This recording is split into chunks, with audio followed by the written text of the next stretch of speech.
Hello, this is the 205th edition of Catch of the Day, available on the Branch Talk YouTube channel.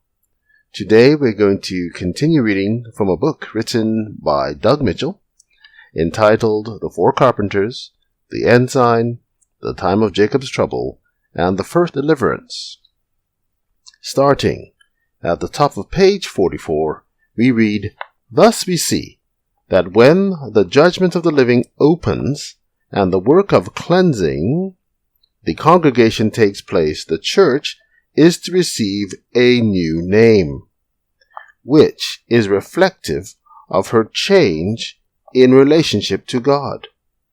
That being that he has become her husband, and she therefore takes his name. Consider also that Jacob had his name changed before he reached home, and when he was stopped short in his wrestling with the angel that came to bless him, speak comfortably to him." Shortly after Victor Hotter's death in February of 1955, Ben Roden was called to bear a message to the Davidian leadership, Florence Hotter et al. At the heart of the message was the introduction of Christ's new name, the Branch. The change of the church's name to Christ's new name, that the judgment for the living was in the process of opening, and that leadership would have to yield up the reins of the church to the living spirit of prophecy, or suffer great loss. That which Victor Hotter had said would come to pass in the judgment for the living then occurred.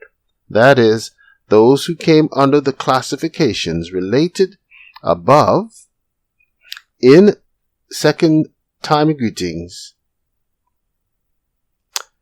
21, 12 and 13 fell away into their own traps.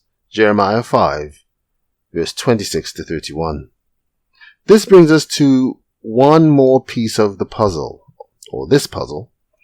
The Lord's feet standing on the Mount of Olives. Zechariah 14, 3 and 4. "Then shall the Lord go forth and fight against those nations, as when he fought in the day of battle.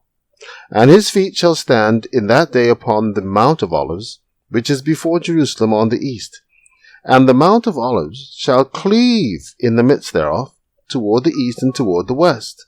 And there shall be a very great valley, and half of the mountain shall remove toward the north, and half of it toward the south.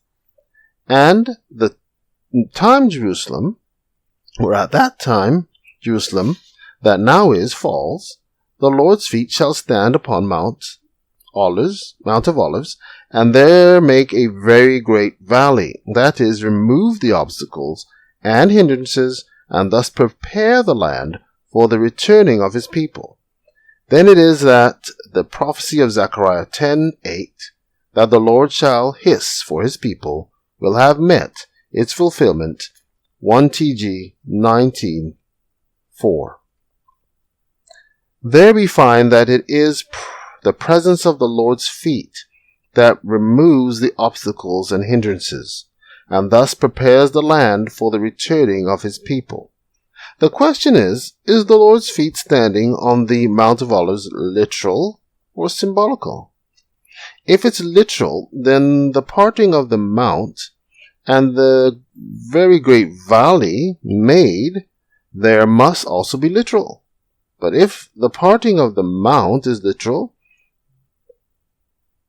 there is nothing in the creation of the literal Great Valley in Israel that would remove any of the obstacles, hindrances, and prepare the land for the return of the people, because the obstacles and hindrances are not geographical in nature.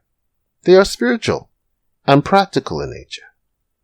The obstacles and hindrances that are preventing the return to the land are both those within the church and those without her. Those within the church are her idols. Because of idolatry, the Assyrian was permitted to take God's ancient people and their pleasant land. And certain it is that the Assyrian will control the land just so long as God's people continue in idolatry. But just as soon as all idols are cast aside, yes, as soon as the great revival and reformation takes place in the hearts of the people, then the Assyrian shall certainly fall. 1 TG 33, 4 and 5. The Assyrian is to fall because of his wickedness, and because God's people return to him, because a thorough revival and reformation. 1 TG 24:16. Isaiah 31:9. And he shall pass over to his stronghold for fear, and his princes shall be afraid of the ensign, saith the Lord, whose fire is in Zion, and his furnace in Jerusalem. All these calamities overtake Assyria as soon as God's people return to him, as soon as they cast away their idols. 1 TG 24:16. As the people's idols are the obstacles and hindrances that are preventing the great revival and reformation from taking place among them, and the Lord working for them to restore them to their former glory in the land, then it's those things within the church that the Lord's feet are to remove. Interesting. Take care.